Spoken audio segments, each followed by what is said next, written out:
Welcome back to the WholeHearted Living Podcast. I'm Debs Thorpe and I'm so glad you're here. Today we're going to talk about something that might sound simple on the surface, which is grounding. But what we're really exploring is something much deeper. How to find your way back to who you are beneath all the noise, the chaos, the survival patterns that you've been running for years. Because here's the truth, most of us are living so far outside of our bodies, so disconnected from the present moment, that we've completely lost touch with our true selves. We're operating on autopilot, running ancient survival programs, and we don't even realise it. Have you ever had that experience where you're driving somewhere familiar and you arrive at your destination with absolutely no memory of the journey? Your body got there, but you weren't really present. You were somewhere else entirely, replaying a conversation from yesterday, rehearsing one for tomorrow, planning, worrying, analysing. That's what most of us are doing with our entire lives. We're living in our heads, in the past, in the future, anywhere but here, anywhere but now, anywhere but in our bodies. And when we're not in our bodies, we can't access our true selves, because your true self doesn't live in your thoughts. It lives in your body, in this present moment, beneath all the layers of protection you've built. So today we're going to explore how to come home, how to ground, how to find the you that exists beneath the survival patterns, the trauma responses, the masks and the performance.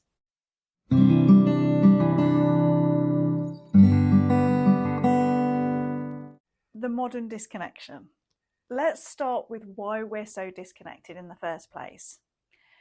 We live in a world that actively pulls us away from our bodies and the present moment. Think about it. We're constantly stimulated through screens, notifications, news, noise. We're rewarded for productivity, not presence. We're taught to think our way through everything. We're conditioned to ignore our body's signals, to push through, to keep going, that rest is lazy. We're living at a pace that our nervous systems were never designed for. And here's what happens. When life moves too fast, when there's too much input, when we feel unsafe, our nervous system goes into survival mode.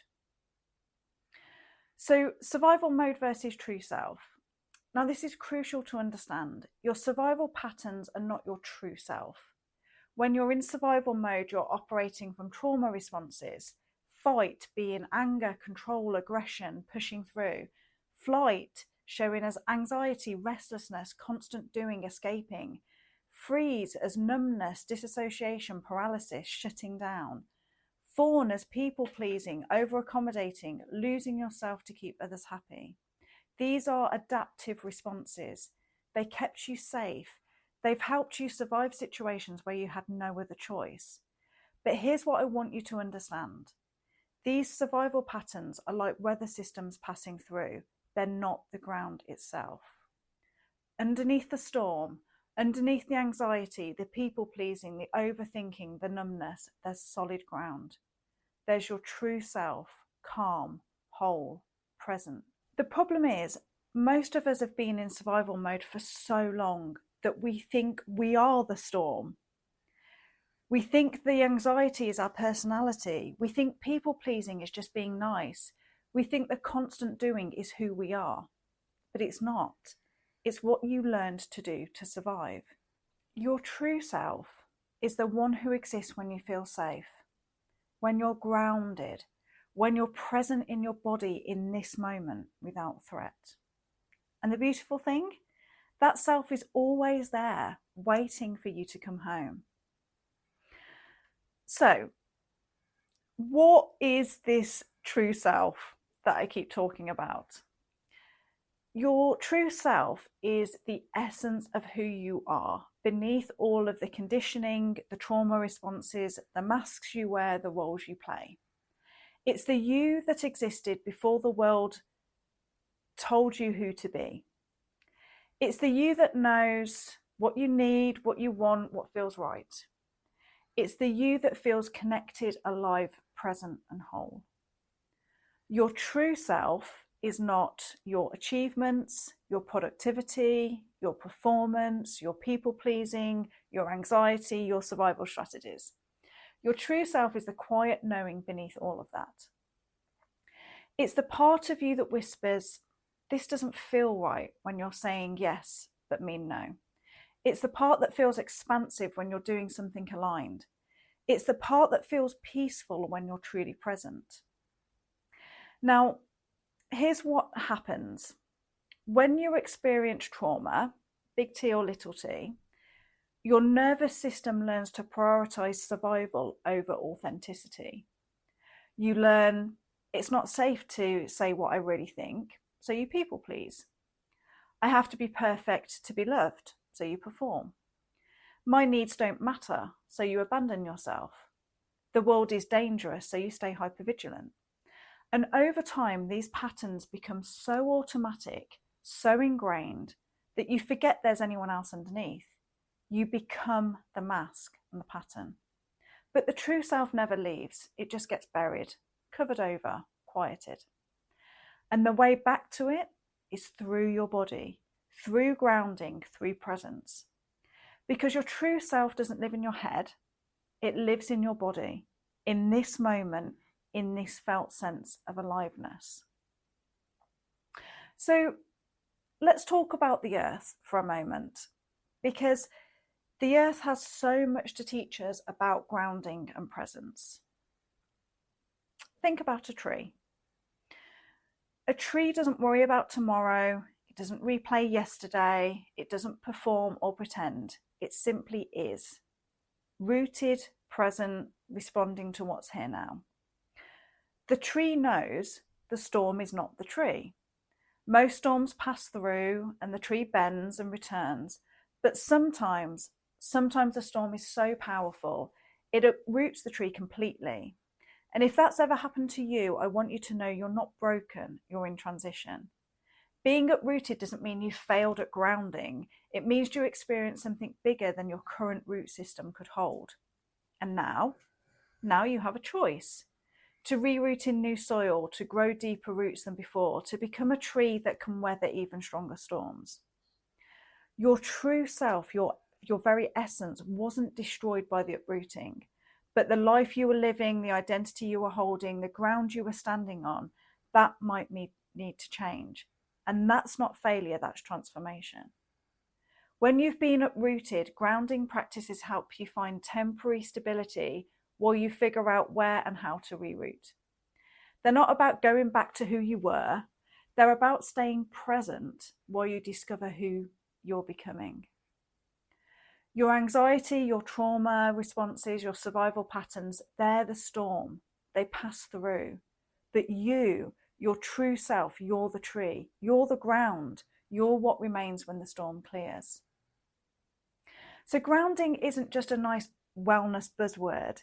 It's a physiological process that helps your nervous system shift from survival mode to safety mode. When you ground, you're telling your nervous system, I'm here, I'm safe, I'm in my body, I'm in this moment. And when your nervous system feels safe, your true self can emerge. Grounding is how you get out of your head and shift into your body. How you shift from past and future to present moment. How you move from survival mode to presence, and how you access the wisdom and knowing beneath the noise. It's the bridge between the storm and the solid ground beneath. So let's get practical.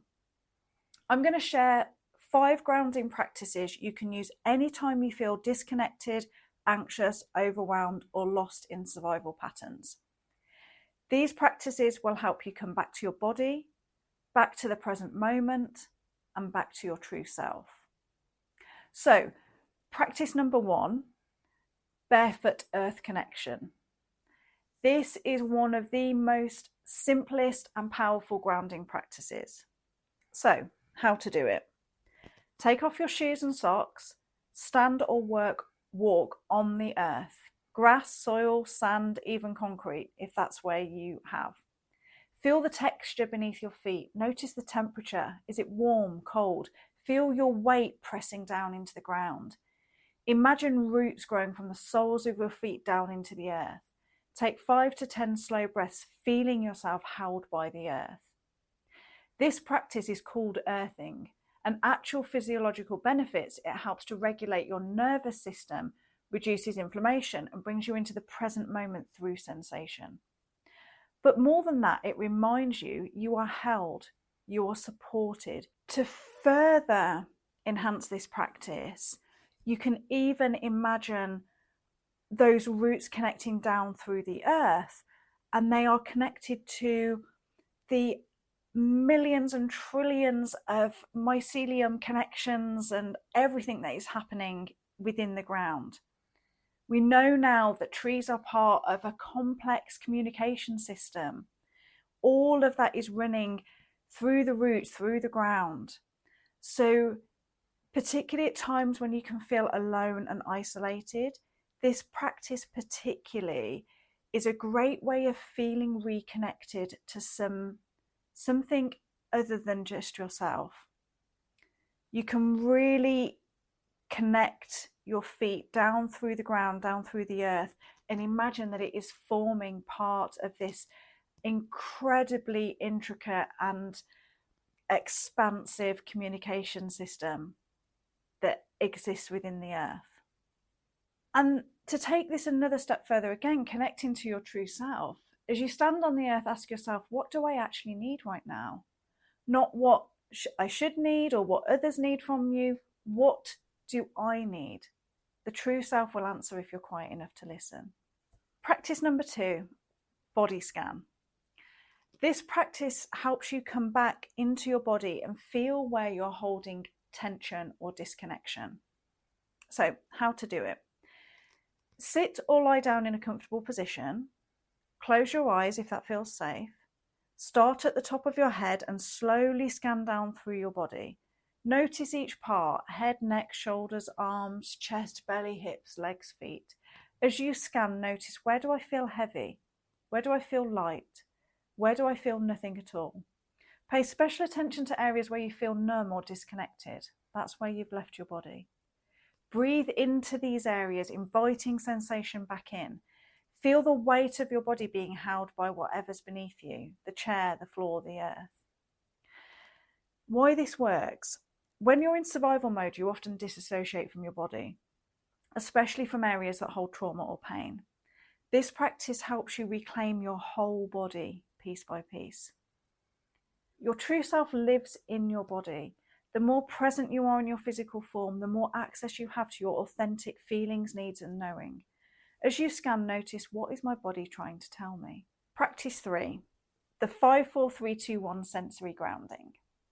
This is a fantastic practice for anxiety, overwhelm, or when you're spiraling in your thoughts. So, how to do it? Look around and name out loud or in your own mind 5 things you can see, 4 things you can touch, 3 things you can hear, 2 things you can smell, 1 thing you can taste. Why it works. This practice interrupts the thought spiral and brings you into your senses, which only exist in the present moment. You can't see, hear, touch, smell, or taste the past or the future. You can only sense now. So to connect with your true self through this practice, when you're fully in your senses, you're in your body. And when you're in your body, in this moment, your true self can speak. After this practice, pause and ask, what feels true right now? Practice number 4, love this one, humming or toning for vagal regulation. So this practice directly stimulates your vagus nerve, which is the main nerve of your parasympathetic nervous system, which is your rest, digest, and connect system. So how to do it? Sit comfortably with your spine relatively upright. Take a deep breath in through your nose. And as you exhale, make a low humming sound, like a bee or the sound Feel the vibration in your chest, throat, and face. Continue for 5 to 10 breaths or as long as feels good. You can also try toning, making the ah sound as you exhale. Notice how your body feels after. Let's give this a go right here and now. If you're in a space where you can, take a nice deep breath in. And as you breathe out, just let yourself make a sound.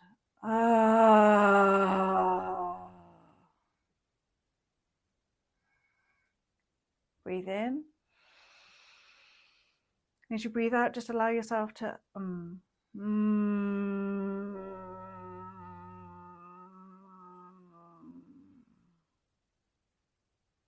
It's going to feel a little bit strange to begin with, hence why we want to be doing this 5 or 10 times, as you can allow yourself to drop out of your head and about how should you be doing it, or this feels strange, or I sound really funny. Allow yourself to just keep going through this practice. The vibrations are really powerful. They really help to switch on that rest state, okay, that's going to allow you to access this present moment, to feel safe in this present moment. So why it works. Humming and toning stimulate the vagus nerve, which signals to your nervous system that you're safe. It shifts you out of fight and flight and into rest and digest. So how this connects to your true self. Sound is primal. It's one of the first ways we expressed ourselves as babies, before words, before performance. When you hum or tone, you're connecting with a very ancient, very authentic part of yourself. Notice what sounds want to come through you. Your truest self has a voice. Practice 5, safe touch. This is a beautiful practice for self-soothing and nervous system regulation. So, how to do it? Place your hands on your body in a way that feels comforting. Maybe hands on your heart, hands on your belly, arms crossed, hands on opposite sides of the shoulders, hands on your thighs. Gently stroke or hold with warmth and care. You can also try havening touch, gently stroking your arms from shoulder to elbow, your face from forehead to chin, or your hands. As you touch yourself, imagine you're comforting a small child or dear friend. Breathe slowly and deeply. You might say to yourself, I'm here. You're safe. I've got you. Safe touch works because it releases oxytocin, which is the bonding hormone, and signals safety to our nervous system. It's a way of reparenting yourself, of giving yourself the comfort you might not have received. So your true self is the one who deserves care, tenderness and safety. When you offer self-touch, you're saying, I matter, I'm worth caring for. This is the foundation for coming home to yourself. Now, these are powerful practices in the moment, but the real transformation happens when you weave grounding into your daily life, when you create what I call earth anchors. So, what are earth anchors? They're regular touch points throughout your day that bring you back to your body, back to presence, and back to your true self. Some examples of these: in a morning ritual, before you check your phone, place your feet on the floor and take 3 deep breaths. Ask yourself, how do I actually feel right now?